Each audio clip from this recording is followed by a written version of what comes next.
The action thriller, The Beekeeper, I thought this one was alright. It's not a horrible film per se, but it does have issues that kept it from being much better in my opinion.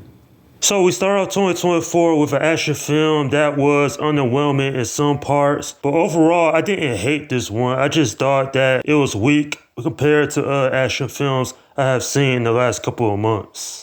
So the story of this one is that Jason Statham, he plays Adam Clay. He's a beekeeper, and that is an organization that keeps people in line. But when a friend of his dies by suicide after falling for a scam, he ends up taking his revenge against the company that's responsible, and pretty much that's the movie. Now, to be honest, this one doesn't reinvent the wheel. It doesn't do anything outstanding when it comes to action movies. Plus, there's the tiresome B metaphors, the cliche dialogue, and of course, some of this film just being outright absurd at times. I will say that this one isn't a dumpster fire. It just doesn't do anything noteworthy to come back to for repeated viewings. When it comes down to it, if you're a fan of Jason Statham movies or action films in general, then you can check this one out because you might enjoy this one more than I did. Now, I would consider this one mindless entertainment, but did I enjoy it? Yeah, to a certain degree, until the last 30 minutes when it went with the over-the-top, cheesy,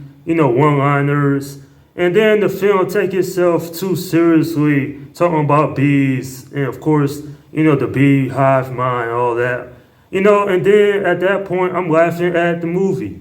Like, there is some bad dialogue in this one, but at least Jason Statham, he does a decent job playing Adam Clay.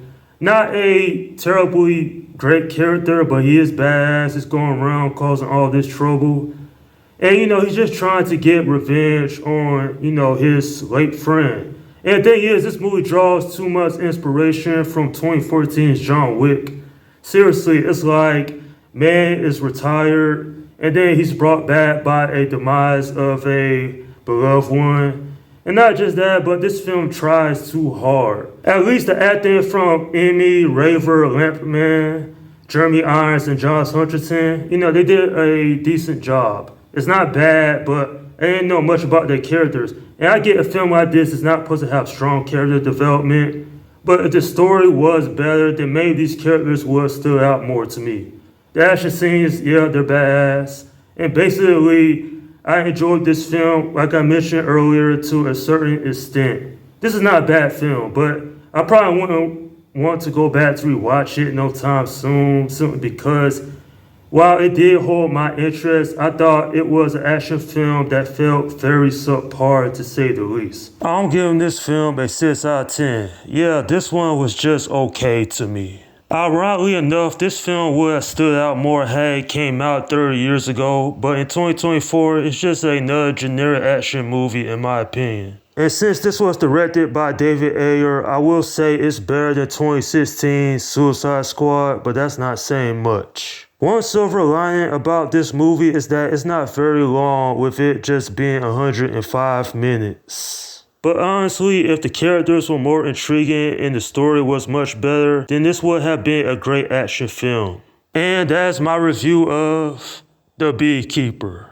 Alright, leave your comments down below in the section and let me know what you think about this movie if you have seen it. Okay, this is Slim Guy 172 saying peace out.